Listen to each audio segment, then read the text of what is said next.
Price lord brothers and sisters, கர்த்தராகிய இயேசு கிறிஸ்துவின் மகா பரிசுத்தமுள்ள நாமத்தினாலே உங்கள் ஒவ்வொருவரையும் வாழ்த்தி வரவேற்கிறேன். இந்த நாள்ல கூட வேத வசனத்தின் மூலமாய் நம் ஆவியானவர் நம் ஒவ்வொருவரும் கூட பேசும்படியாக நம் தேவனிடத்துக்கு நன்றி செலுத்துவோம்.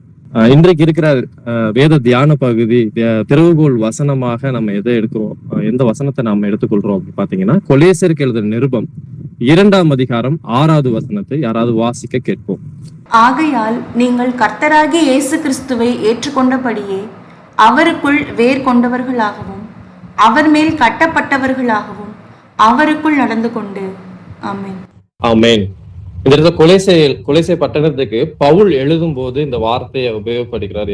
எந்த வார்த்தையை சொல்றாரு அப்படின்னா, ஆகையால் நீங்கள் கர்த்தராகிய இயேசு கிறிஸ்துவை ஏற்றுக்கொண்டபடியே அவருக்குள் வேர் கொண்டவர்களாகவும் அவர் மேல் கட்டப்பட்டவர்களாகவும் அவருக்குள் நடந்து கொண்டு அப்படிங்கிறத நம்ம பார்ப்போம்.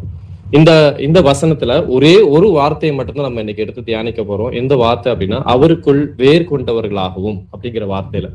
ஏன் இந்த வார்த்தையை பவுல் மென்ஷன் பண்றாருன்னு பாத்தீங்கன்னா, அவருடைய ஊழிய பாதையை நீங்க கவனிச்சு பார்த்தோம் அப்படின்னா, சீசர்களும் அவர்களை உருவாக்குற அப்போஸ்தலனா அவர் இருந்தார். ஒவ்வொரு பட்டணத்துக்கும் போவாரு, அந்த இடத்துல ஊழியர்களை உருவாக்குவாரு. அந்த சபையில யாராவது ஒரு மூப்பர்களை ஏற்படுத்தி மூப்பர்கள் கையில அந்த சபையை ஒப்படைச்சிட்டு அடுத்த பட்டணத்துக்கு அவர் ஊழியத்துக்கு போகிறத நம்ம பைபிள்ல பார்க்க முடியும். அப்படி போகிற ஒவ்வொரு பட்டணத்திற்கும் போனதுக்கு அப்புறம் அப்படியே அவர் விட்டுறாம அந்த பட்டணத்துக்கு நம்ம எந்த ஊழியம் செஞ்ச அந்த பட்டணத்துல உள்ள மக்களுக்கு நிருபங்களை எழுதி அனுப்புவார். ஆனா இந்த கொலேசை பட்டணத்துக்கு அவர் ஒரு தடவை கூட அவர் போய் சந்திக்கவே இல்லை. அப்படிதான் வசனம் நம்மளுக்கு சொல்லுது. அவர் கொலேசை பட்டணத்துக்கு அவர் போகல, அவர் ஊழியம் செய்யல. ஆனா அங்க உள்ள சீசர்கள் எல்லாமே கிறிஸ்து இயேசுக்குள்ள நல்ல பலப்படுற பிள்ளைகளா இருந்தாங்க. அவர்களுக்கு இருக்கிற சின்ன சின்ன பிரச்சனைகளையும் அவர் மென்ஷன் பண்ணி அந்த கொலேசை நிருபத்திலையும் அவர் எழுதுறதை நம்ம பார்க்க முடியும். அதே நேரத்துல அவர்கள் கிறிஸ்துவுக்குள்ள பலப்பட்டு நல்ல வேறு ஊண்டு வளருகிறவர்களா இருக்கணும். நம்ம உதாரணத்துக்கு பார்த்தோம் அப்படின்னா, ஒரு மரத்தை எடுத்துக்கிட்டோம் அப்படின்னா, மரத்தோட வேர் என்ன முக்கியமான வேலை செய்யுதுன்னா, அந்த வேர் ஆழமா மண்ணுக்கு அடியில போய் நீரோட்டம் எங்க இருக்கோ அந்த நீரோட்டத்துல இருக்க தண்ணீர்லாம் இழுத்து அந்த மரம் நல்லா செழிப்பா வளரவும் கனி கொடுக்குற அந்த முக்கியமான ஒரு வேலையை செய்யறது அந்த மரத்தோட வேர் தான். சோ இந்த இடத்துல வசனத்துல சொல்றாரு, அவருக்குள் நீங்கள் வேர் கொண்டவர்களா இருக்கணும் அப்படின்னா, நம்ம ஒவ்வொருவரும் கிறிஸ்துவை ஏற்றுக்கொண்ட ஒவ்வொருவரும். அதனால இந்த வசனம் ஆரம்பிக்கும் போது, நீங்கள் கர்த்தராகிய இயேசு கிறிஸ்துவை ஏற்றுக்கொண்டபடியே அப்படியே நீங்க இருக்க சொல்லல, அவருக்குள் வேர்கொண்டவர்களா நாம இருக்கணும் அப்படிங்கிறத இந்த கொலேசை பட்டணத்து மக்களுக்கு அவர் சொல்றத பார்க்கலாம். வாசிக்கலாம். ஏன் அந்த கொலேசை பட்டணத்துல உள்ள மக்களுக்கு அவர் இவ்வளவு விஷயங்களை அவர் வெளிப்படுத்துறாரு அப்படிங்கிறத பார்ப்போம். கொலேசியர் நிருபம் 2ஆம் அதிகாரம் 1 வசனத்தை வாசிக்க கேட்போம். உங்களுக்காகவும் லவோதிக்கேயாவில் இருக்கிறவர்களுக்காகவும் சரீரத்தில் என் முகத்தை காணாதிருக்கிற மற்ற எல்லாருக்காகவும் மிகுந்த போராட்டம் எனக்கு உண்டென்று நீங்கள் அறிய விரும்புகிறேன். ஆமேன். ஆமேன். கொலேசை பட்டணத்துல இருக்கிற சீசர்களுக்காகவும், அது மட்டும் இல்ல லவோதிக்கேயாவில் இருக்கிறவர்களுக்காகவும், 2 பட்டணத்துல உள்ளவங்களுக்காகவும் இந்த நிருபத்தை அவர் எழுதுறத நம்ம பார்க்கிறோம். அதுல 2வது அதிகாரத்துல இந்த காரியங்கள்லாம் சொல்லப்படுற காரியங்கள்லாம் இப்படிப்பட்டவங்களுக்கு முக்கியமா சொல்றேன் அப்படிங்கிறத அவர் சொல்றாரு. சொல்லிட்டு, சரீரத்தில் என் முகத்தை காணாது இருக்கிற மற்ற எல்லாருக்காகவும், அவர் யாருமே அவரு சரீரத்தின்படி நேரடியா அவங்க பவுல அவங்க பார்க்கவே இல்லை. அதனால அவரு வருத்தப்பட்டு சொல்றாரு, மிகுந்த போராட்டம் எனக்கு உண்டு என்று நீங்கள் அறிய விரும்புகிறேன். நாங்க உங்களை நேர்ல சந்திக்கணும்னு ரொம்ப விரும்புறேன், ஆனா எனக்கு இது வரைக்கும் அதுக்கு ஒரு சமயம் வாய்க்கவில்லை அப்படின்னு சொல்லி அது சொல்றதை நம்ம பாக்குறோம். வாசிக்கலாம். ஏன் லவோதிக்கேய பட்டணத்துல உள்ளவர்களுக்காகவும் சேர்த்து சொல்றாரு. நம்மளுக்கு வெளிப்படுத்தின விசேஷங்கள்ல நம்ம பார்த்திருக்கிறோம். 7 சபைகளை பத்தி சொல்லும் பொழுது 7வது சபையா சொல்லப்படுற இந்த லவோதிக்கேயா இருக்கிற பட்டணத்துல உள்ள சபைகளுக்கு அப்படிப்பட்ட சபையில உள்ள மக்களுக்காகவும் அந்த இடத்துல நம்ம நிறைய விஷயங்களை ஆவியான வெளிப்படுத்த நம்ம பார்க்கிறோம். யோவானுக்கு லவோதிக்கேயா சபை பாத்தீங்கன்னா கடைசி சபையா வருது, 7வது சபையா. இன்னைக்கு நம்ம வாழ்கிற காலகட்டம் என்ன அப்படின்னு பாத்தீங்கன்னா, இந்த லவோதிக்கேயா சபை காலகட்டத்துல நம்ம இருக்கோம். ஏன்னா இந்த வசனத்தை நம்ம வாசிக்கும் போது நமக்கு தெரியும், 3ஆம் அதிகாரம் வெளிப்படுத்தின விசேஷம் 3ஆம் அதிகாரத்துல வாசிக்கும் பொழுது அந்த இடத்துல சொல்லப்படுற காரியங்கள், நீங்கள் குளிரும் இல்லாமல் அனலும் இல்லாமல் இருக்கிறீங்க, இப்படிப்பட்ட நீங்க இருந்தீங்க அப்படின்னா உங்களை வாந்தி பண்ணி போடுவேன் அப்படிங்கிற வார்த்தையை, கடினமான வார்த்தையை அந்த இடத்துல அவர் உபயோகிக்கிறத பார்க்கிறோம். பிலதெல்பியா சபையில உள்ள மக்கள் போல சபை போல நாம் இருக்க ஒவ்வொரு வேண்டி இருக்கணும். வாசிக்கலாம். வெளிப்படுத்தின விசேஷம் 3ஆம் அதிகாரம் 18வது வசனத்தை. நான் நீ ஐஸ்வர்யவனாகும்படிக்கு நெருப்பிலே புடப்பட்ட பொன்னையும் உன் நிர்வாணமாகிய அவலட்சணம் தோன்றாதபடிக்கு நீ உடுத்திக் கொள்வதற்கு வெண் வஸ்திரங்களையும் என்னிடத்திலே வாங்கிக் கொள்ளவும் நீ பார்வை அடையும்படிக்கு உன் கண்களுக்கு கலிக்கம் போடவும் வேண்டும் என்று உனக்கு ஆலோசனை சொல்லுகிறேன். ஆமென். ஆமென். நீ ஐஸ்வர்யன் ஆகும்படிக்கு நெருப்பிலே புடமிடப்பட்ட பொன்னையும் உன் நிர்வாணமாகிய அவலட்சணம் தோன்றாதபடிக்கு நீ உடுத்திக் கொள்வதற்கு வெண் வஸ்திரங்களையும் என்னிடத்திலே வாங்கிக் கொள்ளவும் நீ பார்வை அடையும்படிக்கு உன் கண்களுக்கு கலிக்கம் போடவும் வேண்டும் என்று உனக்கு ஆலோசனை சொல்கிறேன் அப்படின்னு ஆவியானவர் அந்த இடத்துல நம்மள வெளிப்படுத்தின விசேஷம் 3ஆம் அதிகாரம் லவோதிக்கேயா இருக்க பட்டணத்து மக்களை பார்த்து அவர் சொல்றதை பார்க்கலாம். அப்போ கடைசியா சொல்லும் போது எதை முடிக்கிறாரு? நீ பார்வை அடையும்படிக்கு உன் கண்களுக்கு கலிக்கம் போடவும் வேண்டும் என்று. கலிக்கம் அப்படின்னா அதுக்கு உண்டான மருந்து. கண்ணு சரியா தெரியலன்னா அதுக்கு உண்டான நம்ம ஐ டிராப்ஸ்ன்னு சொல்லுவோம்ல, அது மாதிரி கண்ணு சரியானபடி தெரியறதுக்கு நம்ம அந்த மருந்து கலிக்கம் போட வேண்டும் என்று உனக்கு ஆலோசனை. உன் கண் தெளிவா இருந்தால் உன் சரீரம் முழுவதும் வெளிச்சமா இருக்கும் அப்படிங்கிறத நம்ம வாசிக்கிறோம் வசனத்துல. அப்போ நம்ம கண் தெளிவா இல்லை அப்படின்னா உன் சரீரம் முள்ளும் எப்படியா இருக்கும்? இருளாத்தான் நம்ம இருக்கும். அப்போ உன் கண்ணுக்கு நான் கலிக்கம் போடுறேன் அப்படின்னா உன் கண்ணுல பிரச்சனை இருக்கு. உனக்கு அந்த லவோதிக்கேயா பட்டணத்துல உள்ளவருக்கு அனலும் இல்லாம குளிரும் இல்லாம நீங்க இருக்கிறீங்க. சோ நீங்க முழுவதுமா நீங்க இருளடைந்த பிள்ளைகளா இருக்கிறீங்க அப்படிங்கறதையும் அவர் சொல்றாரு. அப்ப தேவன் அவர் நம்ம இடத்துல எதிர்பார்க்கிற விஷயமா இருக்கு. உன்னுடைய கண் சரியில்லையா, கவலைப்படாத, அதுக்கு உண்டான கலிக்கம் போடுறதுக்கு நான் இருக்கேன். நான் என்னுடைய மருந்து நான் கொடுக்கிறேன், உங்களுடைய சத்திய வசனத்தை நான் கொடுக்கிறேன். அந்த வசனத்தை மூலமா எந்தெந்த விஷயத்துல தவறு இருக்கோ, எந்தெந்த விஷயத்துல பாவங்கள் இருக்கோ, அந்த பாவங்கள் எல்லாத்தையும் கிறிஸ்து இயேசுவின் வார்த்தையை நாம் பெற்றுக்கொண்டு நாம் மனம் திரும்பி நாம் ஒப்பு கொடுக்கும் பொழுது அவருடைய அந்த மருந்து, அதாவது அவருடைய வார்த்தை நம்ம ஒவ்வொரு இடத்துலயுமே நம்ம சுத்திகரித்து அப்ப ஒளி உள்ள ஒரு பிள்ளையா உலகத்திற்கு ஒளியாகவும் உப்பாகவும் இருக்குன்னு சொல்லியிருக்காரு மத்தேயு எழுதின சுவிசேஷ புத்தகத்துல நம்ம வாசிக்கும் பொழுது. அப்ப ஒளியா இருந்து மற்றவர்களுக்கு ஒளி கொடுக்கிற பிள்ளையாய் நம்ம கடைசி காலத்துல நம்ம வாழணும் அப்படிங்கறத அவர் எதிர்பார்க்கிறாரு. வாசிக்கலாம். எரேமியா புத்தகம் 17ஆம் அதிகாரம் 7-8 வசனத்தை வாசித்திருப்போம். கர்த்தர் மேல் நம்பிக்கை வைத்து கர்த்தரை தன் நம்பிக்கையாக கொண்டிருக்கிற மனுஷன் பாக்கியவான். அவன் தண்ணீர் அண்டையிலே நாட்டப்பட்டதும் கால்வாய் ஓரமாக தன் வேர்களை விடுகிறதும் உஷ்ணம் வருகிறதை காணாமல் இலை பச்சையாயிருக்கிறதும் மழை தாழ்ச்சியான வருஷத்திலும் வருத்தமின்றி தப்பாமல் கனி கொடுக்கிறதுமான மரத்தை போல் இருப்பான். ஆமென். ஆமென். எரேமியா எழுதின தீர்க்கதரிசன புத்தகத்துல 17ஆம் அதிகாரம் 7-8 வசனம் இப்படியா சொல்லுது. கர்த்தர் மேல் நம்பிக்கை வைத்து கர்த்தரை தன் நம்பிக்கையாக கொண்டிருக்கிற மனுஷன் பாக்கியவான். அவன் தண்ணீர் அண்டையில் நாட்டப்பட்டதும் கால்வாய் ஓரமாய் தன் வேர்களை விடுகிறதும் உஷ்ணம் வருகிறதை காணாமல் இலை பச்சையாய் இருக்கிறதும் மழை தாழ்ச்சியான வருஷத்திலும் வருத்தமின்றி தப்பாமல் கனி கொடுக்கிறதுமான மரத்தை போல் இருப்பான். யோவான் சானகன் சொல்லும் போது சொல்றாரு, நல்ல கனி கொடாத மரங்கள்லாம் வெட்டுண்டு அக்கினியிலே போடப்படும் அப்படின்னு அவர் பதிவு பண்றாரு.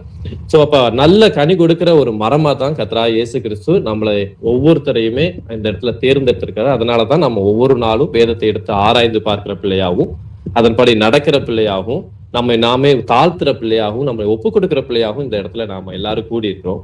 வசனம் சொல்லுது, கால்வாய் ஓரமாய் தன் வேர்களை விடுகிறதும் உஷ்ணம் வருகிறதை காணாமல் இலை பச்சையா இருக்கிறதும். நம்ம நல்லா தெரியும், ஆற்று ஓரத்துல இருக்கிற அந்த மரங்கள்லாம் எப்பொழுதுமே செழிப்பா இருக்கிற மாதிரி இருக்கும். அதுல பாத்தீங்க அப்படின்னா பச்சையாக இருக்கும். அந்த மரங்கள்லாம் நல்லா பச்சையா இருக்கும். தண்ணீர் வராத காலத்திலும் தண்ணீர் வரும் பொழுது அந்த தண்ணீரை தேவையான அளவு அந்த வேர் என்ன செய்யுது, அதை இழுத்து அந்த உஷ்ணம் வருகிற காலத்திலையும் தேவையான தண்ணீரை அது முழுவா எடுத்து வச்சுக்கிட்டு எப்போ தேவைப்படுதோ அப்ப கொஞ்சம் கொஞ்சமா அது மரத்துக்கு கொடுத்து அப்ப எல்லா காலங்களிலும் அது பச்சையா இருக்கிறதுக்கும் அது கனி கொடுக்கறத காரியமா இருக்கும். மழை தாழ்ச்சியான வருஷத்திலும் வருத்தமின்றி தப்பாமல் கனி கொடுக்கறதுமான மரத்தை போல் இருப்பான்.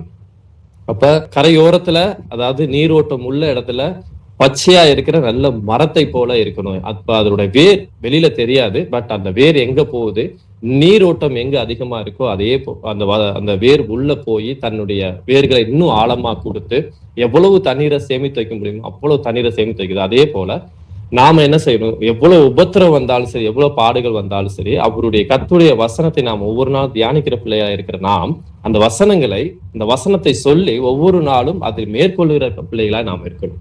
அதான் ஆண்டவர் எதிர்பார்க்கிற. மழை தாழ்ச்சியான வருஷத்திலும் நம்மளுக்கு எல்லா நேரத்திலையும் பீஸாவே போகும்னு சொல்ல முடியும். இந்த உலகத்துல உபத்திரவம் உண்டு, ஆகிலும் திடன் கொள்ளுங்கள், நான் உலகத்தை ஜெயித்தேனார். இயேசு கிறிஸ்து வாழ்ந்த காலகட்டத்திலையும் சரி, அவர் மரிக்கிற காலம் வரைக்கும் அவருக்கும் உபத்திரவங்கள், பாடுகள், சுற்றி எந்தெந்த இடத்துல அவரை குற்றப்படுத்தலாம், எந்தெந்த இடத்துல அவரை சிறையில அறையலாம், எந்த இடத்துல அவரை மரண தண்டனை கொடுக்கலாம் அப்படிங்கிற அந்த சூழ்நிலையே தான் அவங்க பின்னாடி அநேகர் திருந்தாங்க. அநேகர் வேத வசனத்தை கேட்டு இவர் ஒரு தீர்க்கதரிசின்னு நம்பினாங்க, இவர் நம்மளை மீட்க வந்த ராஜா அப்படின்னு நம்பினாங்க, ரோமர் படையில இருந்து நம்மளை மீட்கிறதுக்காக வந்தவரு, இவர் கூடயே நம்ம இருந்தோம் அப்படின்னா நம்மளை எப்படியும் ஒரு நாள் நம்மளை ரட்சித்து இந்த விடுதலை வாங்கி நம்ம ஒவ்வொருத்தரும் நம்ம ஒரு பெரிய உயர்ந்த இடத்துக்கு நம்ம போவோம் அப்படிங்கிற நம்பிக்கையிலையும் அநேகர் இயேசுவை பின்பற்றினாங்க.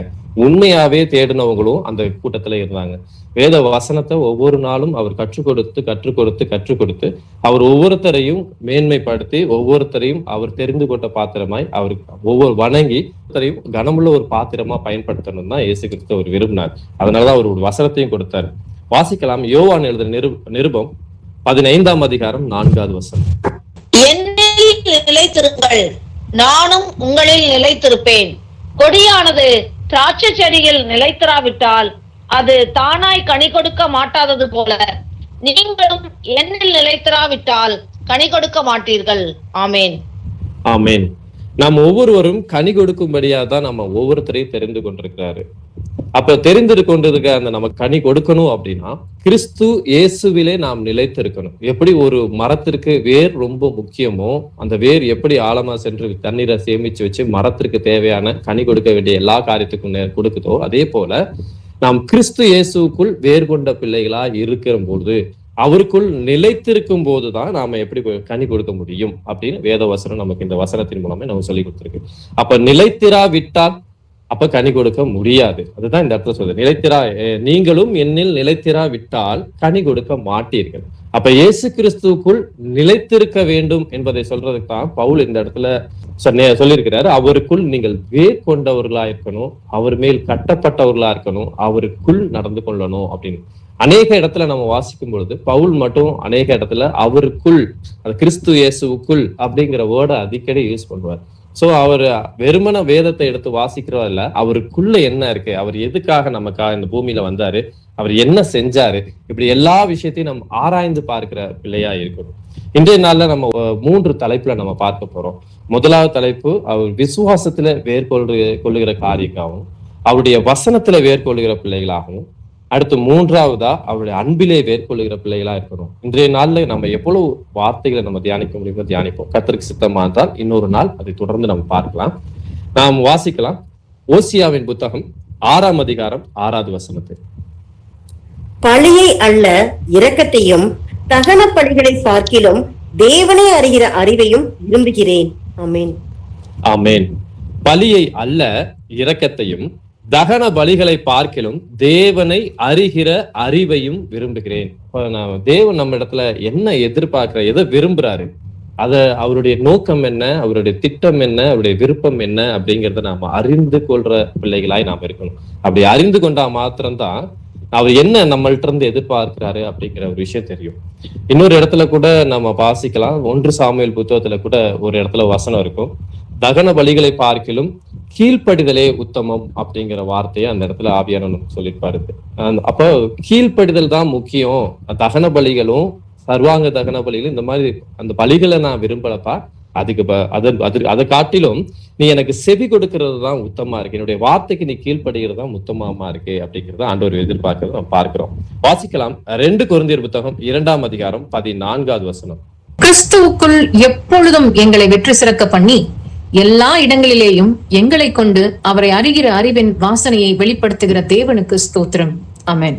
ஆமென். இந்த வசனம் ரொம்ப முக்கியமான ஒரு காரியமா இருக்கு.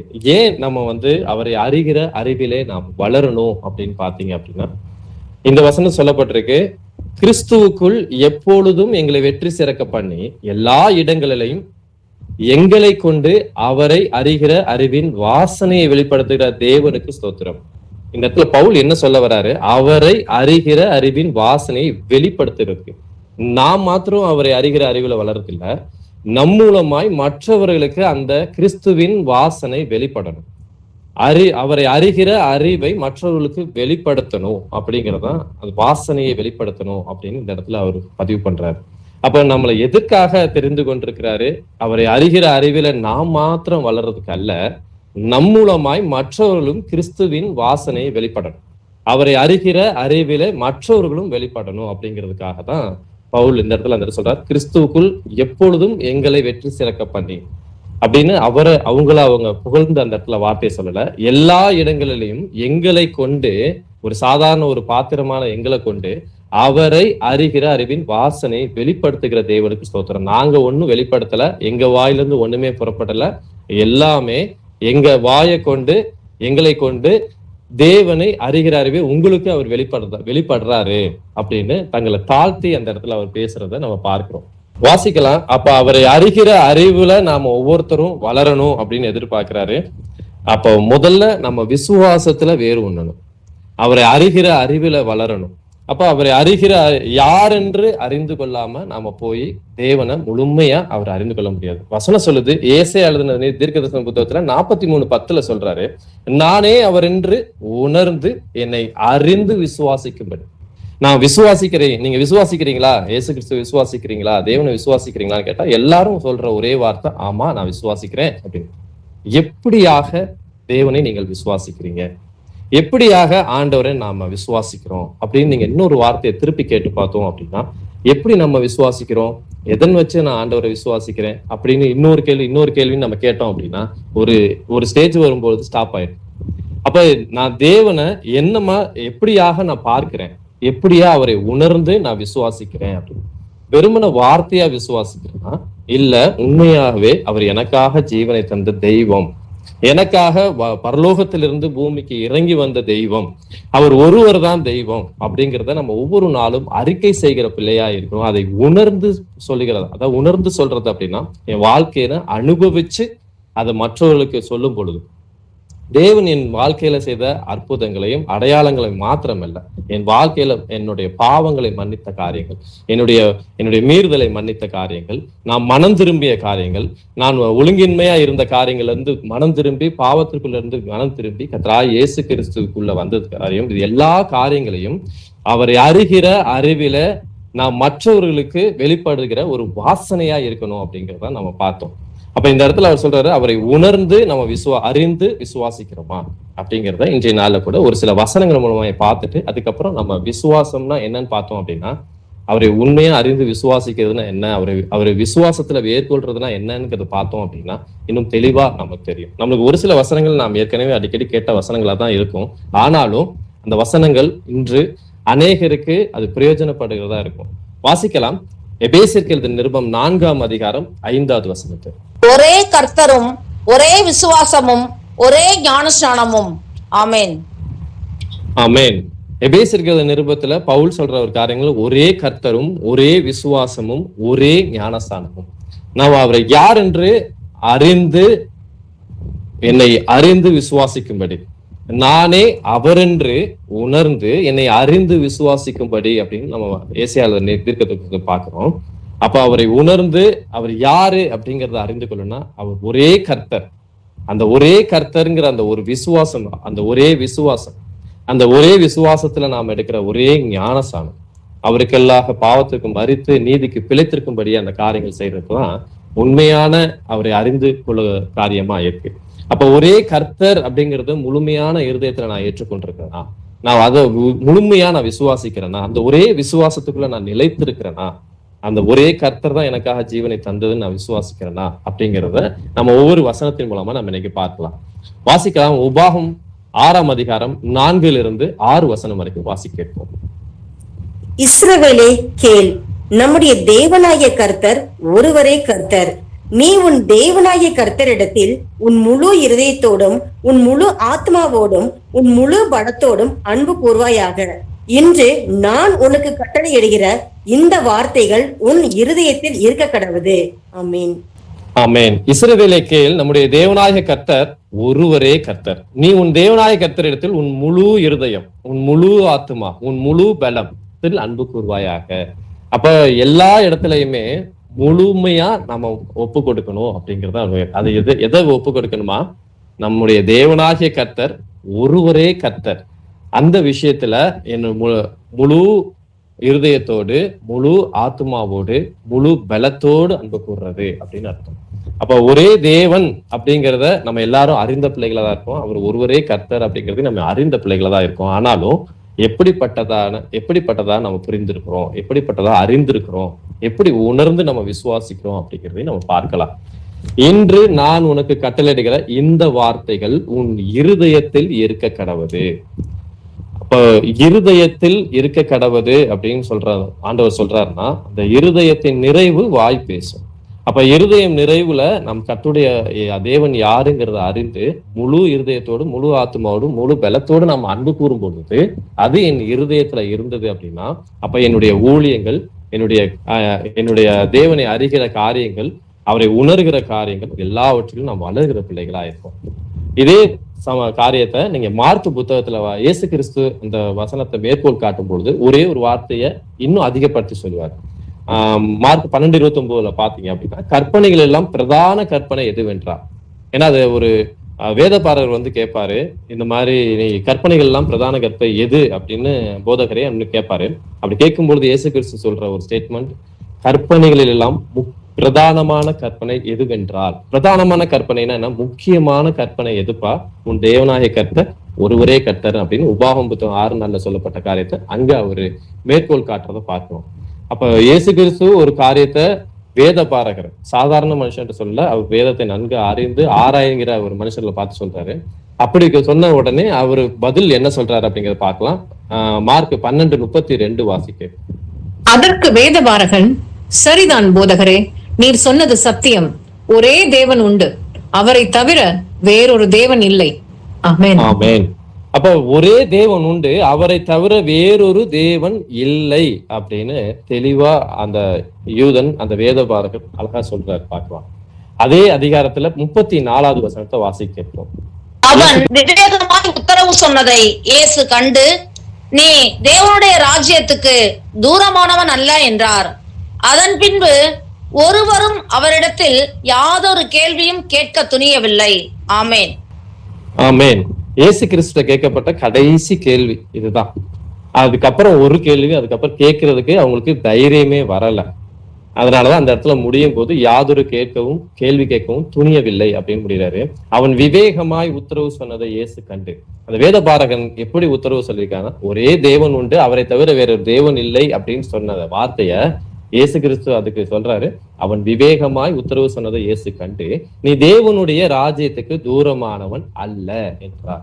அப்ப எது சரியான காரியங்கள் அப்படின்னு அறிந்து அதை மேற்கோள் காட்டி ஆண்டவர் முக்கியப்படுத்துறது காரியம் என்ன, நீ தேவனுடைய ராஜ்யத்துக்கு தூரமானவன் அல்ல என்றார்.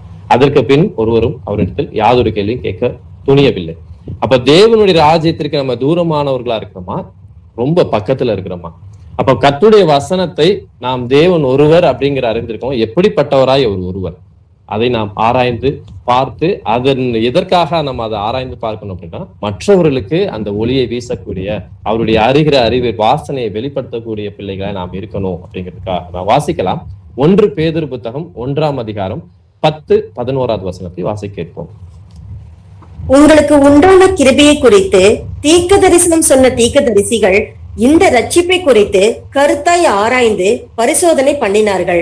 தங்களிலுள்ள கிறிஸ்துவின் ஆவியானவர் கிறிஸ்துவுக்கு உண்டாகும் பாடுகளையும் அவைகளுக்கு பின்வரும் மகிமைகளையும் முன்னறிவித்த போது இன்ன காலத்தை குறித்தார் என்பதையும் அந்த காலத்தின் விசேஷம் இன்னதென்பதையும் ஆராய்ந்தார்கள். ஆமென். ஆமென். வேத வாக்கியங்களை ஆராய்ந்து பாருங்கள், அவைகளால் தான் நித்திய ஜீவன் உண்டு அப்படின்னு சொல்லிட்டு நம்ம யோவான் புத்தகத்துல நம்ம வாசிக்கிறோம். அப்ப நம்மளுக்கு நித்திய ஜீவன் வேணும் அப்படின்னா வேத வாக்கியங்களை ஆராய்ந்து பார்க்கணும். இந்த வசனம் சொல்லுது, உங்களுக்கு உண்டான கிருபையை குறித்து தீர்க்க தரிசனம் சொன்ன தீர்க்க தரிசிகள். அப்ப நமக்கு உண்டான கிருபை என்ன, இயேசு கிறிஸ்து இந்த பூமியில வெளிப்படுறது. அதை குறித்து தீர்க்க தரிசனம் சொன்னவங்க யாரு, பழைய ஏற்பாட்டுல வெளிப்பட்ட தீர்க்க தரிசிகள், அநேக தீர்க்க தரிசிகள் இயேசு கிறிஸ்துடைய வருகை குறித்தும், அவர் எங்க பிறப்பாரு குறித்தும், அவர் எப்படி மரிப்பாரு குறித்தும், அவர் யாருக்காக மரிப்பாருங்கிறது குறித்தும், அவர் செய்யற அற்புத அடையாளங்களை பத்தியும் இன்னும் அநேக தீர்க்க தரிசன வசனங்கள் பழைய ஏற்பாட்டுல இருக்கு. அப்படி சொன்ன தீர்க்கதரிசிகள் யாரை குறித்து, இந்த ரட்சிப்பை குறித்து, நாம் பெற்றுக்கொள்கிற இந்த ரட்சிப்பை குறித்து அவர்கள் கருத்தாய் ஆராய்ந்து பரிசோதனை பண்ணினார்களாம். என்ன ஆராய்ந்து பரிசோதனை பண்ணினாரோ, மேல ஒரு புள்ளி கீழே ஒரு செமிகோல் இருந்துச்சு அப்படின்னா அந்த வார்த்தை முடியல.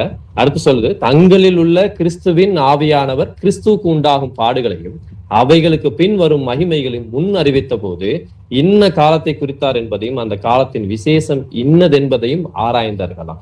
அந்த காலம் என்னது, எப்ப அவர் வெளிப்பட போறாரு, எப்படி மரிக்க போறாரு, திருப்பி எப்படி வெளிப்பட போறாரு, எல்லாவற்றையும் அவர்கள் என்ன செஞ்சாங்க, ஆராய்ந்து அறிந்தாங்க அந்த தீர்க்கதரிசிகள். இன்றைக்கு நாமும் வேதத்தை எடுத்து ஆராய்ந்து அவர் எதற்காக இந்த பூமிக்கு வெளிப்பட்டார், பழைய ஏற்பாட்டுல இருந்து புதிய ஏற்பாடு வெளிப்படுத்தின விசேஷம் வரைக்கும் ஒவ்வொரு விஷயத்தையும் யாரை மையப்படுத்தி சொல்லிட்டு வருது, எதற்காக அவர் இந்த பூமிக்கு வெளிப்பட்டாரு, எதுக்காக நம்முடைய பாவங்கள் எப்படி மன்னிக்கப்பட்டுச்சு, எப்படி அவர் ஜீவனை கொடுத்தாரு, எதற்காக ஜீவனை கொடுத்தாரு, எப்ப வரப்போறாரு, எப்படி வரப்போறாரு, அவர் வரும்பொழுது நாம் எப்படிப்பட்ட பிள்ளைகளாய் நாம இருக்கணும், இப்படி எல்லா விஷயத்தையும் நாம் ஆராய்ந்து தியானிக்க பிள்ளைகளாய் நாம் இருக்கும் பொழுது அவரை அறிகிற அறிவிலும் அவர் யார் என்பதை குறித்து இன்னும் ஆழமாய் அறிந்து கொள்ளவும் அது உதவுவதா இருக்கு. வாசிக்கலாம். கொலேசியருக்கு எழுதின நிருபம் 2ஆம் அதிகாரம் 2-3 வசனத்தை வாசிக்க கேட்போம். அவர்களுடைய இருதயங்கள் தேற்றப்பட்டு அவர்கள் அன்பினால் இணைக்கப்பட்டு பிதாவாகிய தேவனுக்கும் கிறிஸ்துவுக்கும் உரிய ரகசியத்தை அறிந்து கொள்ளுகிற உணர்வின் பூரண நிச்சயத்தினுடைய எல்லா ஐஸ்வர்யத்திற்கும் உரியவர்கள் ஆக வேண்டும் என்றே இப்படி விரும்புகிறேன். அவருக்குள் ஞானம், அறிவு என்பவைகளாகிய பொக்கிஷங்கள் எல்லாம் அடங்கி இருக்கிறது. ஆமென். ஆமென். அந்த 2வது வசனத்தை வாசிக்கும் போது அவர்களுடைய இருதயங்கள் தேற்றப்பட்டு அவர்கள் அன்பினால் இணைக்கப்பட்டு பிதாவாகிய தேவனுக்கும் கிறிஸ்துவுக்கும் உரிய ரகசியத்தை அறிந்து கொள்ளுகிற உணர்வின் பூரண நிச்சயத்தினுடைய எல்லா ஐஸ்வர்யத்திற்கும் உரியவர்களாக வேண்டே இப்படி விரும்புகிறேன். அவர் என்ன பவுல் விரும்புறாரு, நீங்க கிறிஸ்துவுக்கும் பிதாவாகிய தேவனுக்கும் கிறிஸ்துவுக்கும் உரிய ரகசியம் என்ன அப்படிங்கிறத நீங்க அறிந்து கொள்ளணும். அந்த உணர்வின் பூர்ண நிச்சயத்தை நீங்க எல்லாரும் தெரிஞ்சுக்கணும். அது பெரிய ஐஸ்வர்யமா இருக்கு. அதற்கு நீங்க உரியவர்களாக வேண்டுமே விரும்புறேன் அப்படிங்கிறார். அப்ப தேவன் யாரு, அவர் கிறிஸ்து எப்படிப்பட்டவரு, எதற்காக அந்த பூமிக்கு வந்தாருங்கிற அந்த ஒரு ரகசியத்தை, பிதாவுக்கும் குமாரனுக்கும் உள்ள ரகசியம் என்ன அப்படிங்கறத நாம் அறிந்தா மட்டுமே அந்த விஷயத்துல நாம் பூர்ண நிச்சயத்தை அடைந்திர பிள்ளைகளா இருக்கணும் அப்படிங்கறத வாசிக்கிறோம். 3வது வசனம் இது மேல சொல்லப்பட்டது பிதாவாகிய தேவனுக்கும் கிறிஸ்துவுக்கும் உரிய ரகசியம்னு 2 பேரை காட்டுற மாதிரி அங்க எழுதியிருக்கிறாங்க. இதை கூட அவங்க என்ன சொல்லுவாங்க பாத்தீங்களா, 2 பேர் சொல்லியிருக்காங்க பாருங்க, பிதாவாகிய தேவன் ஒருத்தர், கிறிஸ்து ஒருவர் அப்படின்வாங்க. ஆனா வசனம் சொல்லுது, அடுத்த வார்த்தை ஆரம்பிக்கும் போது அவருக்குள் ஞானம், அறிவு என்கின்ற பொக்கிஷம் எல்லாம் அடங்கி இருக்கிறது. இப்ப அந்த இடத்துல சொல்லும் போது அவர்களுக்குள் அப்படின்னு பன்மையில சொல்லப்பட்டிருக்கோம். ஆனா அவர் என்ன சொல்றாரு, பிதாவாகிய தேவனும் கர்த்தராகிய இயேசு கிறிஸ்துவும் ஒரே தேவன் தான் அப்படிங்கறத அறிந்து, ஒரு ஊரை தான் குறிக்குது அப்படிங்கறத அறிந்து அவருக்குள் அப்படிங்கிற வார்த்தையை அந்த இடத்துல பயன்படுத்துறத நம்ம பார்க்கிறோம். அப்போ வேதத்தை எடுத்து இன்னும் ஆராய்ந்து ஒவ்வொரு வசனங்களும் ஏன் அந்த வார்த்தை அங்க பயன்படுத்தப்பட்டிருக்கு, இது மாதிரி அநேக வசனங்கள் நம்ம ஆராய்ந்து பார்க்க முடியும். உதாரணத்துக்கு நீங்க ஏசாயா புத்தகத்துல 7ஆம் அதிகாரத்துல வாசிக்கும் பொழுது, யாரை நான் அனுப்புவேன், யார் என் காரியமாய் போவான் அப்படின்னு அந்த ஒரு வார்த்தையை படிச்சுட்டு இன்னைக்கு அநேகர் சொல்ற விஷயங்கள் பாரு, இயேசு கிறிஸ்து தேவன் சொல்றாரு, யாரு என் காரியமா போவா அப்படின்னு கேட்கிறாரு, இயேசு கிறிஸ்து அதனாலதான் அந்த பூமிக்கு அனுப்புறாரு அப்படிங்கறது கூட ஒரு சிலர் புரிந்துகிட்டு தவறான புரிதல்ல இருந்து என்ன செய்யறாங்க, இப்படி எல்லாம் அண்டர்ஸ்டாண்ட் பண்றாங்க. ஆனா அந்த வசனத்தை நீங்க ஆரம்பத்துல இருந்து அந்த 7ஆம் அதிகாரம் முதல் வசனத்துல இருந்து நீங்க வாசிச்சீங்க அப்படின்னா யாரு பேசிட்டு இருக்காங்க, தேவனும் ஏசாயா தீர்க்கதரிசியும் கான்வர்சேஷன் தான் அந்த இடத்துல நம்ம பார்க்க முடியும்.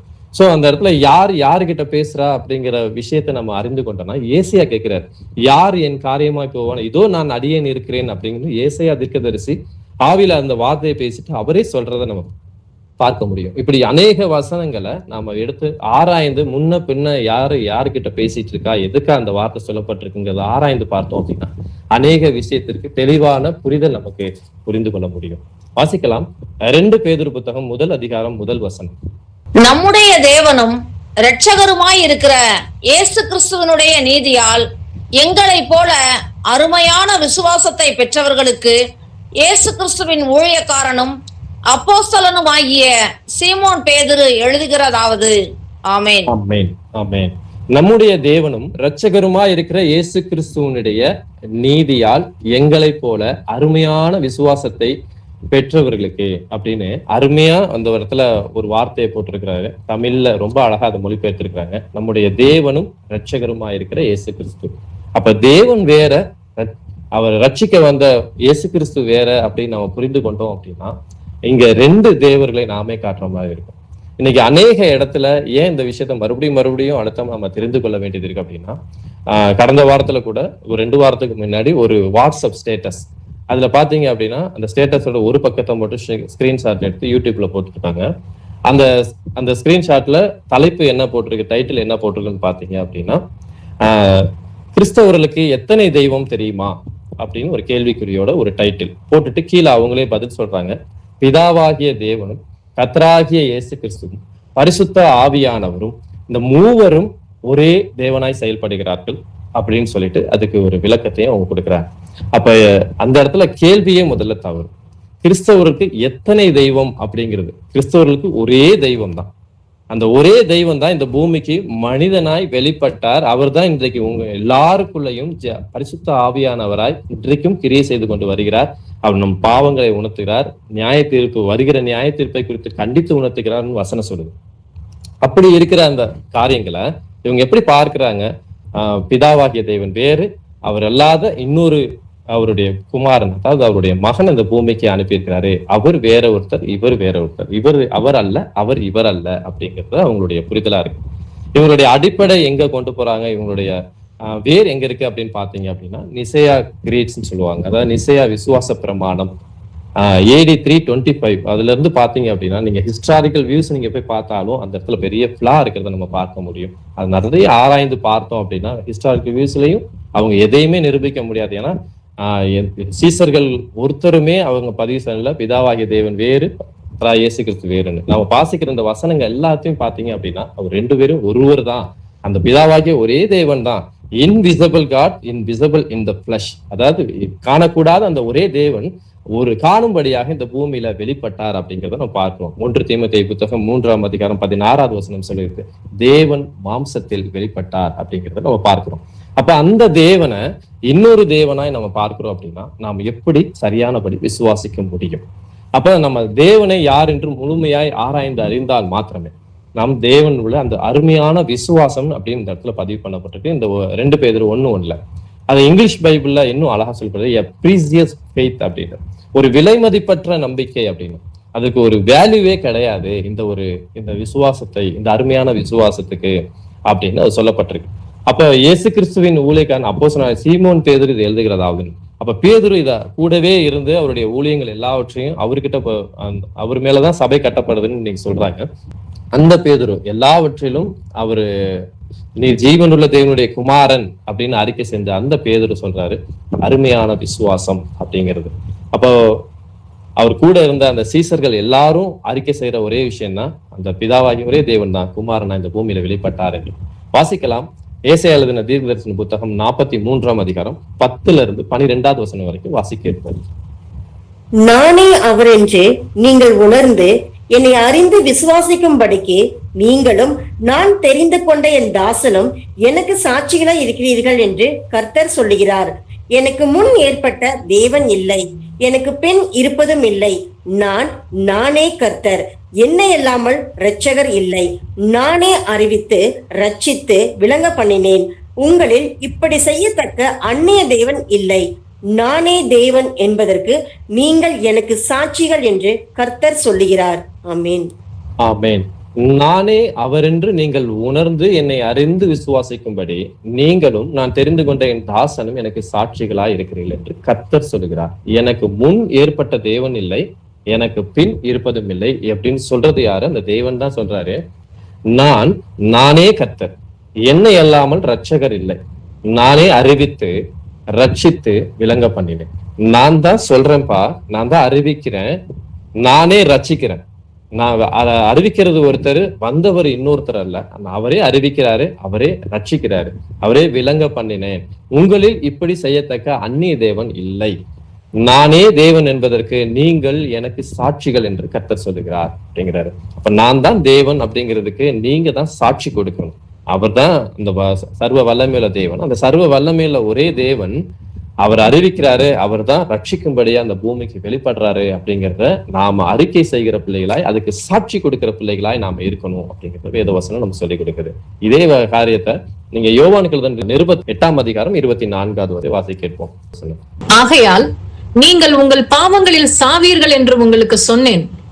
நானே அவர் என்று நீங்கள் விசுவசியாவிட்டால் உங்கள் பாவங்களிலே சாவீர்கள் என்றார். ஆமென். இந்த இடத்துல இயேசு கிறிஸ்து சொல்றதை நம்ம பார்க்கலாம். இந்த இடத்துல ஆகையால் நீங்கள் உங்கள் பாவங்களில் சாவீர்கள்.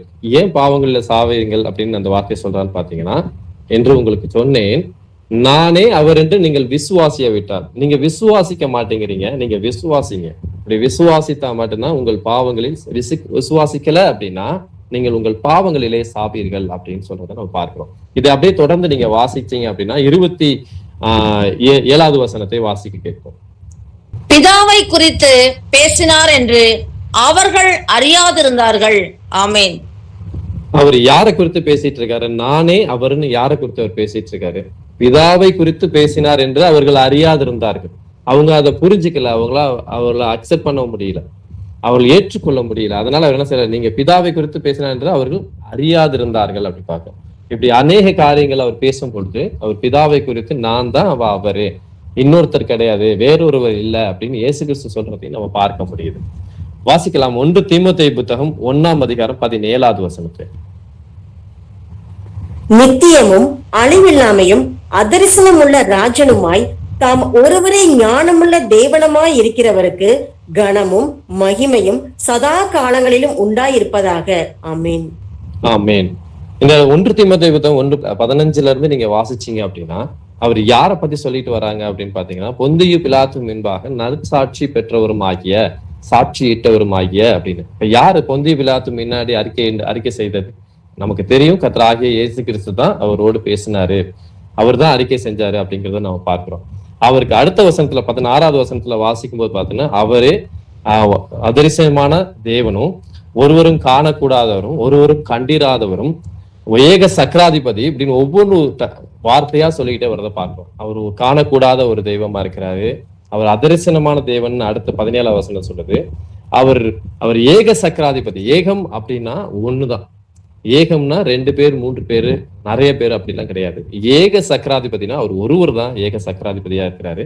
அவர் தான் என்ன செய்யறாரு? நித்தியமும் அழிவில்லாமையும் அதரிசனமுள்ள ராஜனுமாய் தாம் ஒருவரே ஞானமுள்ள தேவனுமாய் இருக்கிறவருக்கும் கனமும் மகிமையும் சதா காலிலும் உண்டாயிருப்பதாக. ஆமேன் அப்படிங்கிறத இந்த வசனத்துல தீமோத்தேயுல பவுல் சொல்றதை நம்ம பார்க்கிறோம். அப்போ அவர் தான் அதரிசனமான தேவன். அப்ப அதரிசனம்னா என்ன? தரிசனம்னா அவரை காணக்கூடும்படியாக, அதரிசனம்னா காணக்கூடாதபடியா இருக்கிறது. வாசிக்கலாம் இன்னொரு வசனத்தை கூட. கொலேசர் நிருபம் 1 அதிகாரம் 15வது வசனம். அவர் அதரிசனமான தேவனுடைய தற்சுரூபமும் சர்வ சிருஷ்டிக்கும் முந்தின பேருமானவர். ஆமென். ஆமென். அவர் அதரிசனமான தேவனுடைய தற்சுரூபம். தற்சுரூபம் அப்படின்னா அவர் இந்த பூமியில மனிதனாய் வெளிப்பட்ட காரியத்தை சொல்லுது.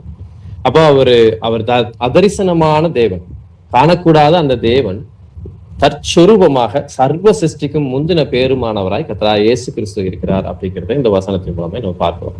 வாசிக்கலாம் உபாகம் புத்தகம் 32ஆம் அதிகாரம் 39வது வசனத்தை. நானே அவர், என்னோட வேறே தேவன் இல்லை என்பதை இப்பொழுது பாருங்கள். நான் கொல்லுகிறேன், நான் உயிர்ப்பிக்கிறேன், நான் காயப்படுத்துகிறேன், நான் சொஸ்தப்படுத்துகிறேன், என் கைக்கு தப்புவிப்பார் இல்லை. ஆமேன். ஆமேன். உபாகமத்துல பழைய ஏற்பாட்டிலேயே இந்த வார்த்தையை அவர் சொல்றாரு. நானே அவர், என்னோட வேறே தேவன் இல்லை என்பதை இப்பொழுது பாருங்கள். நான் கொல்லுகிறேன், நான் உயிர்ப்பிக்கிறேன், நான் காயப்படுத்துகிறேன், நான் சுஸ்தப்படுத்துகிறேன், எல்லாவற்றையும் செய்கிறது நான் ஒருவர் தான் அப்படிங்கிறது அந்த என்னுடைய கைக்கு தப்பிப்பார் யாருமே இல்லை அப்படிங்கிறது அந்த இடத்துல ஆண்டவர் சொல்றதை நம்ம பார்க்கிறோம். வேறே தேவன் இல்லை, வேறே தேவன் இல்லைன்னு அநேக வசனத்துல அவர் சொல்றதை நம்ம பார்க்கிறோம்.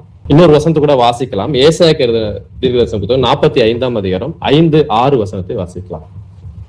நானே கர்த்தர், வேறொருவர் இல்லை, என்னை தவிர தேவன் இல்லை, என்னை தவிர ஒருவரும் இல்லை என்று சூரியன் உதிக்கிற திசையிலும் அது அஸ்தமிக்கிற திசையிலும் அறியப்படும்படிக்கு நீ என்னை அறியாதிருந்தும் நான் உனக்கு இடைக்கட்டு கட்டினேன். நானே கர்த்தர், வேறொருவர் இல்லை. ஆமென். ஆமென். மீண்டும் மீண்டும் பழைய ஏற்பாட்டுல நம்ம நிறைய இடத்துல நம்ம வாசிக்கும் பொழுது இந்த வார்த்தை திரும்ப திரும்ப வரும். வேறொருவர் இல்லை, நான் ஒருவர் தான் கர்த்தர். ஏன்னா அநேகர் என்ன செய்யறாங்க? கையினால உருவாக்கப்பட்ட, கல்லுனால உருவாக்கப்பட்ட விக்கிரகத்தை நோக்கி, விக்கிரக தோப்புகளை நோக்கி அவங்க ஜனங்கள் அநேகர் அவங்க பின்பற்றி போக ஆரம்பிச்சாங்க. அப்ப தேவன் என்ன சொல்றாரு? என்னை தவிர வேற தேவன் இல்லை, நான் ஒருவர் தான்ப்பா உன்னை படைச்சவரு, நான் தான்ப்பா உன்னை சிருஷ்டித்தது, நான் சிருஷ்டித்தது வேறொருத்தரு என்ன மறுபடியும் இங்க பூமியில புதிய ஏற்பாட்டுல வரும்போது ரட்சிக்க அனுப்புற இன்னொரு தெய்வம், இப்படி அநேக விஷயத்துல நாமும் புரிதல் இல்லாம நம்ம பார்க்க ஆரம்பிச்சிட்டோம். அப்படின்னா பழைய ஏற்பாட்டுல எப்படி அவங்க போனாங்களோ அதே தான் இன்றைய காலத்துல நாமளும் செஞ்சுக்கிட்டு இருக்கிறோம் அப்படின்னு அர்த்தமாகுது.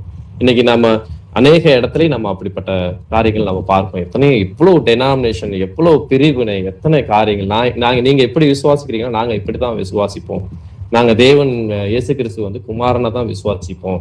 இயேசு கிறிஸ்து தெய்வமே இல்லை, அவர் வந்து யெகோவா மாத்திரம்தான் தேவன், யாஷுவா மாத்திரம்தான் தேவன், அந்த நாமத்தை சொன்னால் மாத்திரமே ரட்சிப்பு உண்டு, இப்படி பேசினால் இப்படி உச்சரித்தால் மாத்திரமே உங்களுக்கு ரட்சிப்பு உண்டு. இப்படி எல்லா உபதேசங்களையும் இன்னைக்கு அநேக பெருகி இருக்கிறத பார்க்க வேதத்தை எடுத்து இன்னும் ஆராய்ந்து அறிந்து நம்மை தாழ்த்தி ஒப்பு கொடுத்து ஒரு நியூட்ரல் பொசிஷன்ல வந்து எல்லாரும் வேதத்தை எடுத்து வாசித்தாங்க அப்படின்னா வேதத்துல எந்த முரண்பாடும் எந்த ஒரு தவறும் கிடையாது. நாம் புரிந்து கொள்வதில் மாத்திரம்தான் அதுல தவறு இருக்கிறத நம்ம பார்க்க முடியும்.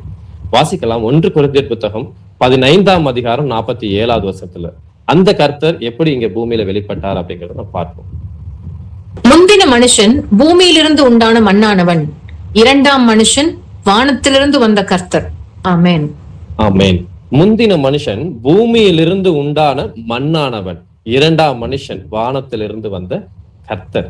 இப்போ முந்தின மனுஷன் நமக்கு தெரியும், அவர் மண்ணினால உருவாக்கப்பட்டார், ஆதாம் அப்படிங்கிறது நமக்கு தெரியும். அவருடைய ஜீவ சுவாசத்தை அவர் ஊதி அவருக்குள்ள ஜீவ ஆத்மா ஆனான் அப்படிங்கிறத நம்ம ஆதியாகம புத்தகத்துல வாசிக்கிறோம். இப்ப இரண்டாம் மனுஷன் யாரு அவர் காட்டுறாரு? அந்த ஒரே தேவன் தான் என்ன செய்யறாரு? இரண்டாம் மனுஷன் வானத்திலிருந்து வந்த கர்த்தர். வானத்துல எத்தனை கர்த்தர் இருந்தாரு?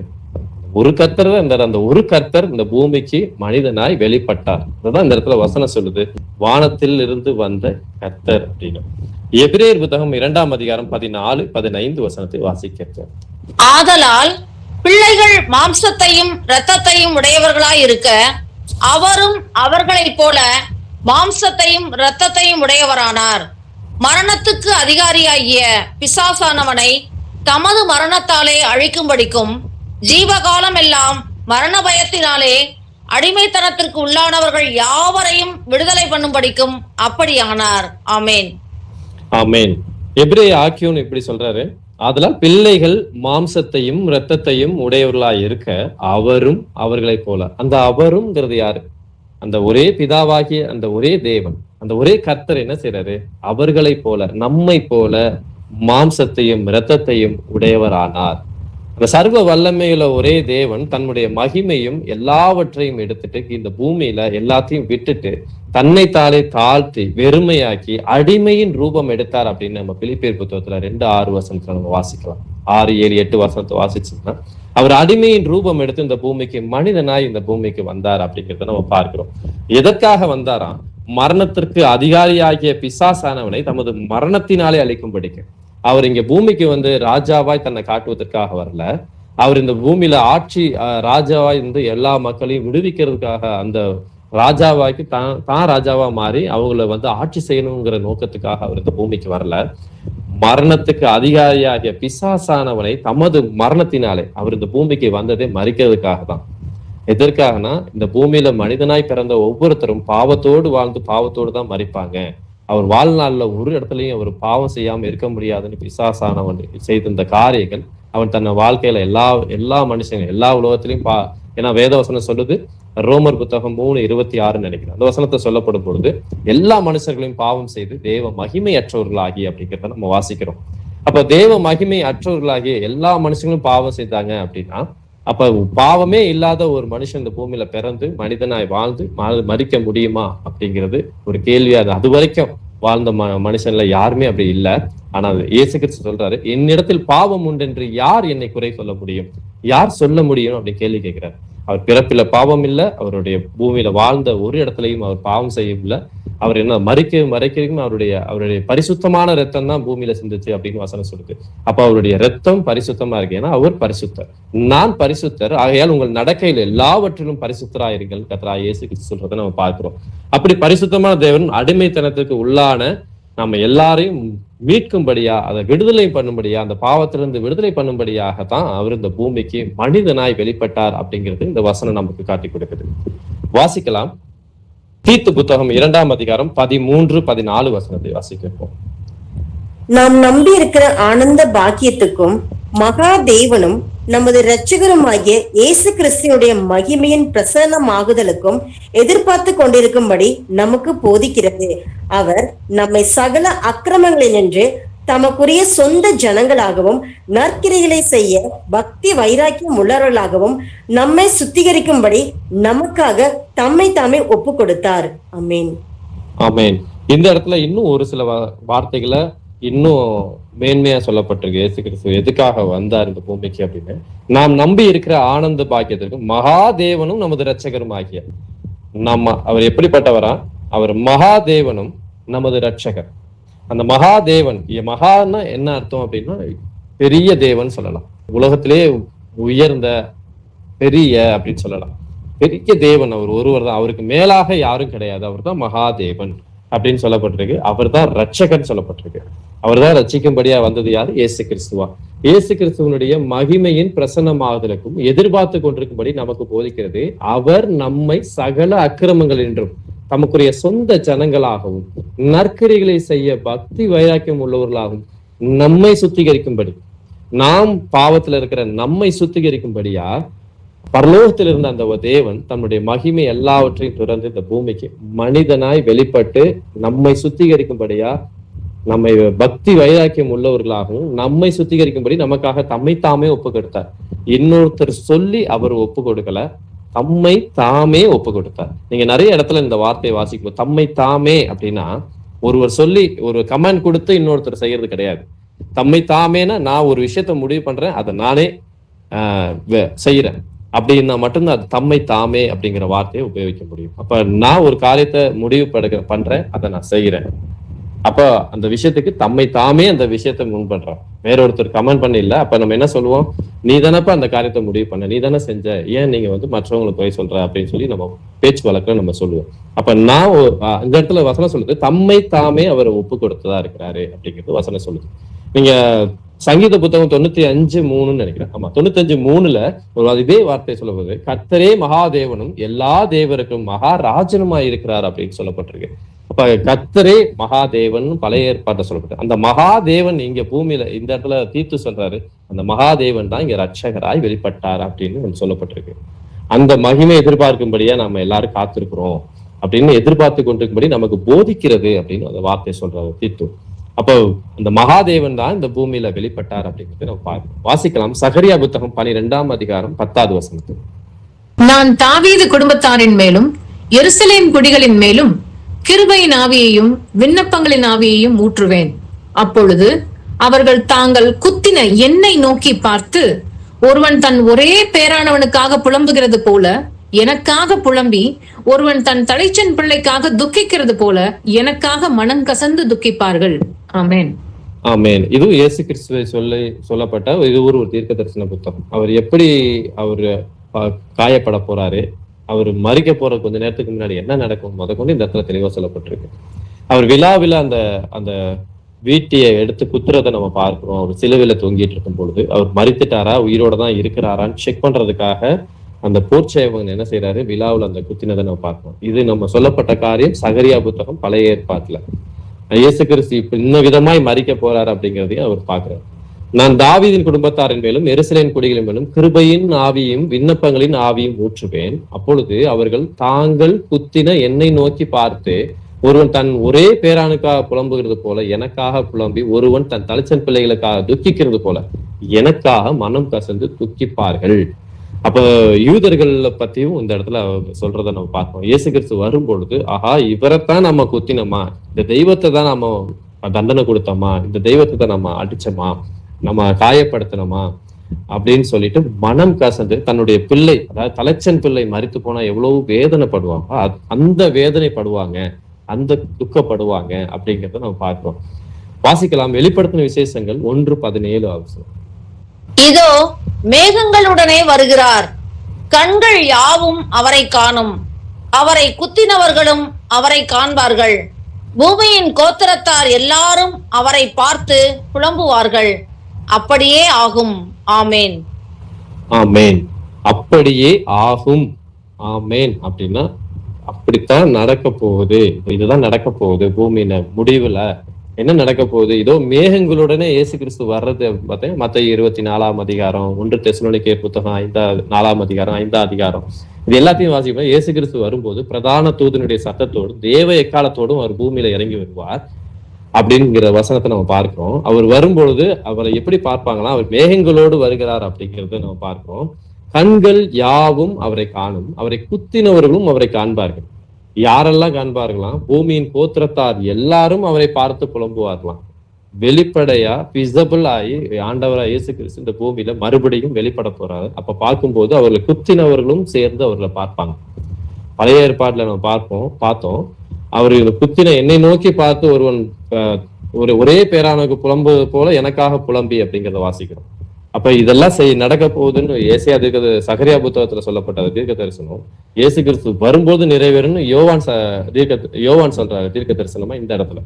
அப்ப மேகங்களோட வரும்பொழுதுதான் இந்த தீர்க்க தரிசனம் நிறைவேறும் அப்படிங்கிறத நம்ம பார்க்கிறோம். அப்போ இவ்வளவு விஷயங்களை அவர் பழைய ஏற்பாட்டுல சொன்ன எல்லா தீர்க்க தரிசனங்களும் புதிய ஏற்பாட்டுல இம்மட்டும் நிறைய தீர்க்க தரிசனங்கள் நிறைவேறி இருக்கு. அவர் பிறப்பு, பெத்லகேம்ல பிறப்பார், அவர் நமக்காக மரிக்க போறார், தானியேல் புத்தகத்துல சொல்லப்பட்ட தீர்க்க தரிசனம், இப்படி எல்லா தீர்க்க தரிசன காரியங்களும் ஒவ்வொன்றா நிறைவேறி கொண்டே வந்திருக்கு. இது வரைக்கும் நடந்திருக்கு.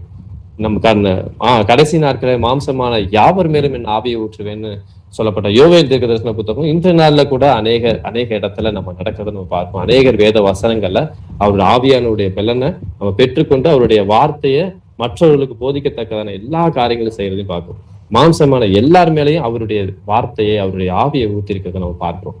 அப்ப எல்லா தீர்க்க தரிசனங்களும் நிறைவேறி கொண்டேதான் இருக்குது. இன்னும் ஒரு சில தீர்க்க தரிசனங்கள் தான் நிறைவேற இயேசு கிறிஸ்து வரும்பொழுது அது மீதி எல்லாத்தையும் நடக்கிறதை நம்ம பார்க்கிறோம். அப்போ அவர் படைக்கும் பொழுது எப்படி படைச்சாரு? அவர் ஒருவரா, இன்னைக்கும் அதுலயும் நிறைய பேருக்கு ஒரு புரிதல் இருக்கு. எப்படி புரிஞ்சுக்கிறாங்கன்னா, அவர் படைப்புல இருந்தே 3 பேரும் ஒன்றா சேர்ந்துதான் அவருக்கு படைக்கிறாரு. 3 பேரும் அவருக்குள்ள இருந்தாங்க. பிதாவாகிய தேவன் எப்படி இருந்தாரோ அந்த தேவனுக்குள்ளதான் இயேசு கிறிஸ்து இருந்தாரு, அந்த தேவனுக்குள்ளதான் பரிசுத்த ஆவியானவர் இருந்தாரு. 3 பேரும் சேர்ந்துதான் இதை படைச்சாங்க அப்படின்னு ஒரு சில புரிதல்ல இன்னைக்கு அநேகர் பேசுறத நம்ம பார்க்கிறோம். வாசிக்கலாம் ஒரு சில வசனங்களை. ஏசாயா தீர்க்க தரிசன புத்தகம் 44ஆம் அதிகாரம் 24வது வசனத்தை. உன் மீட்பரும் தாயின் கர்ப்பத்தில் உன்னை உருவாக்கியவருமான கர்த்தர் சொல்லுகிறதாவது, நானே எல்லாவற்றையும் செய்கிற கர்த்தர், நான் ஒருவராய் வானங்களை விரித்து நானே பூமியை பரப்பினவர். ஆமீன். ஆமேன். உன் மீட்பரும் தாயின் கர்ப்பத்தில் உன்னை உருவாக்கினுமான கர்த்தர். நம்மை மீட்கும்படியா வந்த தேவன் எப்படி சொல்றாரு? உன் தாயின் கர்ப்பத்தில உன்னை உருவாக்கணும். அப்ப நம்ம ஒவ்வொருவரும் அவரை அறிகிற அறிவில தேடணும், அவருடைய வார்த்தையை தெரிஞ்சுக்கணும், அவர் யாருன்னு அறிஞ்சு நான் மற்றவர்களுக்கு அதை அறிவிக்கணும், என்னுடைய பாவம் கழுவப்படணும், நான் மனம் திரும்பணும், நான் கர்த்தரிடத்துல வரும்பொழுது நான் அவருடைய பிள்ளையா நான் மாறணும் எதிர்பார்க்கிற எல்லாருமே, ஒவ்வொருவரும் கேட்டுக்கொண்டிருக்கிற ஒவ்வொருவரும் தாயின் கர்ப்பத்திலே நாம் ஒவ்வொருவரும் நம்ம எலும்பு உருவாவதற்கு முன்னே நம்மளை பேர் சொல்லி அழைத்தேன் அப்படின்னு ஒரு வசனத்தை நம்ம வாசிக்கிறோம். நம்ம ஒவ்வொருவருடைய பேர் அவருக்கு தெரியும். கோரேசோடைய பேரு பழைய ஏற்பாட்டுல நம்ம வாசனம் முன்னாடியே சொல்லப்பட்டிருக்கோம் தீர்க்க தரிசனம். அப்போ அந்த கோரேஸ் அந்த வார்த்தையை நியாயப்பிரமாணத்துல வாசிக்கும் பொழுது அந்த வார்த்தையை கேட்டு அவர் விசுவாசிக்கிறது பார்க்கிறோம். அப்ப நம்முடைய பேர் ஜீவ புஸ்தகத்திலையும் அந்த பேர் எழுதப்பட்டிருந்தா எவ்வளவு சந்தோஷமான. நம்ம கேட்டுக்கொண்டிருக்கிற ஒவ்வொருத்தருடைய பேரும் நம்முடைய தாயின் கருவில நம்ம எலும்பு உருவாகிறதுக்கு முன்னே அவர் அறிந்திருக்கார். உன் தலையில் உள்ள மயிரெல்லாம் எண்ணப்பட்டிருக்கிறது. அப்ப நாம ஒவ்வொரு செயல் சிந்திச்சாலும், ஒரு யோசிச்சாலும் சிந்திச்சாலும் எல்லாவற்றையும் அவர் அறிந்திருக்கு. ஏன்னா அவருடைய பிள்ளை எப்படியாக மாறணும், எப்படியா சிந்திக்கணும், எப்படி யோசிக்கணும், எப்படி எண்ணங்கள் இருக்கணும், எப்படி பேசணும், எப்படி பழகணும் மற்றவங்கள்ட்ட, அப்படி எல்லா விஷயத்தையும் அவர் அறிந்திருக்கிறார். இன்னைக்கு நான் ஒரு விஷயத்த யோசிக்கிறேன், சிந்திக்கிறேன்னா அவர் அதை அறிந்திருக்கிறார். நான் உள்ளந்திரியங்களையும் ஆராய்ந்து அறிகிற தேவன் வேதவசனம் சொல்லுது. தாவீது சொல்லும் பொழுது அநேக இடத்துல என் உள்ளந்திரியங்களையும் அவர் ஆராய்ந்து அறிந்திருக்கிறார் அப்படின்னு. அப்ப நம்ம எல்லாரையும் அவர் என்னுடைய உள்ளத்துல இருக்கிற விஷயத்தையும் அவர் அறிந்திருக்கிற தேவனா இருக்கிறார். அப்போ அப்படிப்பட்ட அவர் ஒரு தேவன் எப்படியா இருக்க, நான் ஒருவராய் வானங்களை விரித்து நானே பூமியை பரப்பினவர் அப்படின்னு சொல்லப்பட்டிருக்காரு. அவர் ஒருவரா தான் இந்த பூமி என்ன செய்யறாரு? வானங்களை விரித்தாரு, பூமியை பரப்பினவரும் அவர் ஒருவர் தான் அப்படின்னு இந்த வசனம் நமக்கு சொல்லிக் கொடுக்குது. வாசிக்கலாம் இன்னொரு வசனத்தை கூட. யோவானுக்கு எழுதின நிருபம் 1 அதிகாரம் 3வது வசனத்தை. சகலமும் அவர் மூலமாய் உண்டாயிற்று, உண்டானது ஒன்றும் அவராலே அல்லாமல் உண்டாகவில்லை. ஆமென். ஆமென். இயேசு கிறிஸ்து இந்த வார்த்தையை அவர் சொல்றாரு, சகலமும் அவர் மூலமாய் உண்டாயிற்று, உண்டானது ஒன்றும் அவராலே அல்லாமல் உண்டாகவில்லை. சகலமும் அவர் மூலமாய் உண்டாயிற்று, உண்டானது ஒன்றும் அவராலே அல்லாமல் உண்டாகவில்லை. இந்த இடத்துல சொல்றது பேசுறது யாருன்னு பாத்தீங்கன்னா யோவான் சானகன். அவர் சொல்றாரு, இயேசு கிறிஸ்து மூலமா தான் எல்லாமே உண்டாச்சு, அவராலதான் எல்லாமே உண்டாகுது, அவரால் அல்லாமல் வேற எதுனாலே உண்டாகல அப்படிங்கிறது வாசிக்கலாம். கொலேசர்கள் நிருபம் 1:16 வசனம்.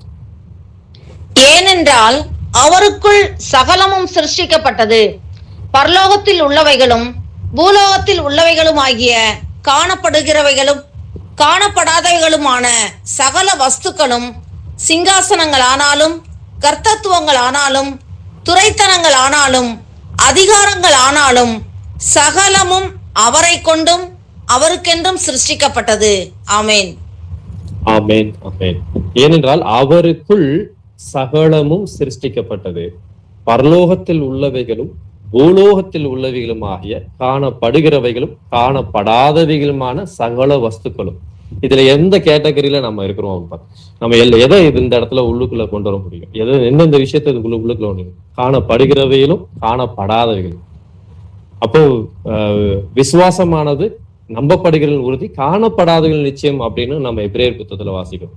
காணப்படாத எதை விசுவாசிக்கணுமா, நம்ம கண்டு விசுவாசிக்கிறதுல காணாமல் விசுவாசிப்பவனே பாக்கியவான்ங்கிறத வாசனத்தை நம்ம வாசிக்கிறோம். அப்ப நம்ம இயேசு கிறிஸ்துவை நேரா நம்ம பந்திக்கல, அவரை நம்ம நேர்ல பார்க்கல, ஆனா நம்ம விசுவாசிக்கிறோம். அந்த தேவன் இந்த பூமிக்கு மனிதனாய் வெளிப்பட்டாருங்கிறத வாசிக்கிறோம்.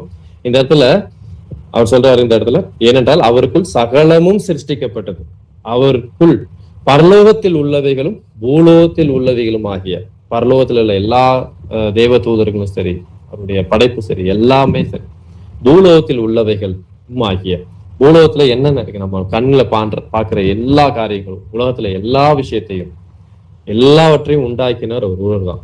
காணப்படுகிறவைகளும் காணப்படாதவைகளுமான சகல வஸ்து எல்லாவற்றையும் உண்டாக்கினார் அவர் தான். அப்ப சிங்காசனங்களானாலும் கர்த்தத்துவங்களானாலும் துரைத்தனங்களானாலும் அதிகாரங்களானாலும் சகலமும் அவரை கொண்டுன்னா அவரால்தான் உண்டானது, அவருக்கு என்றும் சிருஷ்டிக்கப்பட்டது. அப்ப இது யாருக்காக இது எல்லாமே சிருஷ்டித்தாராம்? அவருக்காகத்தான். அவருடைய பிள்ளை அவருடைய மகிமையை கொடுத்து நம்ம ஒவ்வொருவருக்கும், ஏன்னா பவுல் சொல்லும் போது, இதோ நல்ல போராட்டத்தை போராடி ஓட்டத்தை முடித்தேன், இது முதல் நித்திய ஜீவ கிரீடம் எனக்காக வைக்கப்பட்டிருக்கிறது அப்படிங்கிறாரு. அப்ப நித்திய ஜீவ கிரீடத்துக்காக நம்ம ஒவ்வொருவரும் தேர்ந்தெடுக்கப்பட்ட பிள்ளைகளா இருக்கும். அப்ப நம்ம ஒவ்வொருவருக்காகவும் அந்த நித்திய ஜீவ கிரீடத்தை கொடுக்கறதுக்கு தான் ஏசப்பா என்ன செய்யறாரு, இந்த பூமியில மனிதனா நம்ம உலகத்துல வாழ விடுறாரு. உலகத்துல அநேக பாடுகள், இந்த உலகத்துல எல்லா பிரச்சனைகள் மத்தியிலையும் அவர் சத்துவம் இல்லாதவனுக்கு சத்துவத்தை கொடுக்கிறவரா இருக்கிறாரு. அவருடைய வார்த்தையை கொடுத்து நம்மளுக்கு பலனை கொடுத்து, நம்ம ஓடுவதற்கு பலனை கொடுத்து, நாம் ஊழியம் செய்வதற்கு பலனை கொடுத்து, நாம் இந்த உலகத்துல வாழும்போது நம்மளுக்கு கொடுத்த குடும்பத்திற்காக உழைப்பதற்கு பலனை கொடுத்து, இது எல்லாவற்றையும் நமக்கு கொடுக்கிற தேவன் அவர் ஒருவர் தான். அவரை கொண்டும் அவருக்கு என்றும் சிருஷ்டிக்கப்படுது. இது எல்லாமே யாருக்காக சிருஷ்டிக்கப்பட்டதான்? அவருக்காக தான் சிருஷ்டிக்கப்பட்ட நம்ம பிள்ளைகளா இருக்கிறோம். அப்போ வாசிக்கலாம் இன்னொரு வசனத்தை கூட, ரோமர்கள் நிருபம் 11:36 வசனத்தை. சகலமும் அவராலும் அவர் மூலமாயும் அவருக்காகவும் இருக்கிறது, அவருக்கே என்றென்றைக்கும் மகிமை உண்டாவதாக. ஆமேன், ஆமேன், ஆமேன். சகலமும் அவராலும் அவர் மூலமாயும் அவருக்காகவும் இருக்கிறது, அவருக்கே என்றென்றைக்கும் மகிமை உண்டாவதாக. ஆமேன் அப்படின்னு பவுல் சொல்லி முடிக்கிறத நம்ம பார்க்கிறோம்.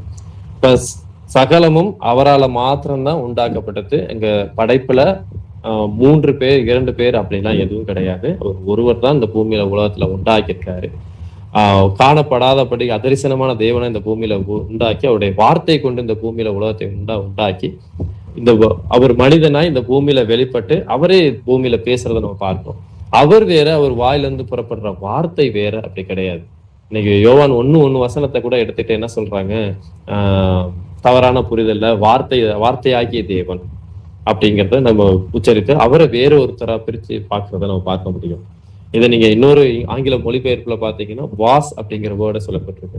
தேவன் தான் வார்த்தையை வெளிப்பட்டாரு அப்படிங்கிறத இந்த இடத்துல நம்ம பார்க்க முடியும்.